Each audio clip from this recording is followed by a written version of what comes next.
ጆሮን ጭው የሚያሰኙ አንዳንድ እውነቶች የግብረ ሰዶማዊነት መገለጫ ዋነኛ ምልክት የሆነው የፊንጢጣ ወሲብ የተጋቡ ባልና ሚስት መኝታም ላይ መከሰት ከጀመረ ዓመታት ተቆጥረው። የሚያሳዝነው ግን በምዕራቡ ዓለም ዋነኛ የግብረ ሰዶም አቀንቃኝ ወንጌላውያን አማኞች ናቸው። እንደውም ህብረት ሁሉ አለን። ህብረት የግብረ ሰዶማውያን ክርስቲያኖች ህብረት። ስለዚህ ጉዳይ ትምህርት እንዲሰጥ እንኳን የማይፈቅዱ ቤተክርስቲያን መሪዎች እንዳሉ አውቃለሁ። አገልጋይ ከሚባሉት መካከል ጥቂት የማይባሉ ሰዎች ግብረ ሰዶማውያን አሉ በምድራችን በከተማ።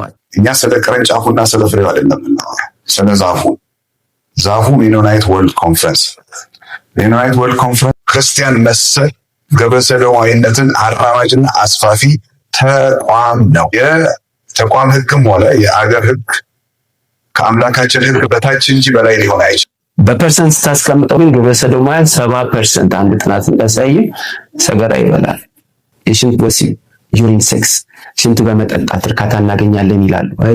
ጎልደን ሻወር፣ የወርቃማ ሻወር፣ በሽንት መታጠብ፣ ፊንጢጣ ውስጥ እጅ መጨመር፣ ክንዱን መጨመር፣ አንድ አይደለም 2 3 በአንድ ትንሽ ቀዳዳ ውስጥ። ይሄ ሁሉ ለምን? እርካታ አለ ማለት ነው። ወደ 6000 የሚጠጉ ግብረ ሰዶማውያን ላይ በተደረገ ጥናት ግብረ ሰዶማውያኑ 718% ለባይፖላር ዲስኦርደር ለምንለው አስቸጋሪ ለሆነ የአእምሮ ህመም የተጋለጡ ናቸው ይላል። ኔዘርላንድስ ውስጥ 718% ከሌላው የህብረተሰብ ክፍል ጋር ሲነጻጸር ለዚህ ተጋላጭ ናቸው።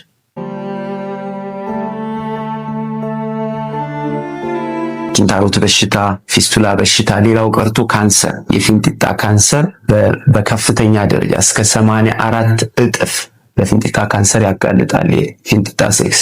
በዚሁ አጋጣሚ እንዲህ አይነት ልምምድ ስላሉ ሰዎች ማስጠንቀቂያም ነው እየተናገርኩ ያለሁት። ካንሰር ያመጣል የፊንጢጣ ሴክስ፣ የአንጀት የፊንጢጣ ካንሰር ያመጣል። ሌላው ጌባል ሲንድሮም የሚባል የአንጀት ቁስለት በጣም አደገኛ የሆነ ቁስል ነው። በቃ አንጀት ይነፈርቃል፣ ፊንጢጣ ይላላል። መቆጣጠሪያ ይበላሽና ዳይፐርስ ከመጠቀም ድረስ የተገደዱ ኢትዮጵያውያን አሉ ከተማችን ውስጥ።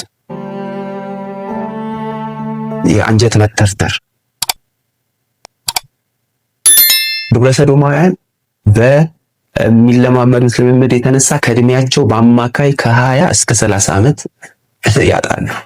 ግብረ ሰዶም ግን 20 ዓመት ይቀንሳል፣ በትንሹ 30 ዓመት ይቀንሳል። ከዚህ በላይ አጥፊ ነገር ሊመጣ አይችልም።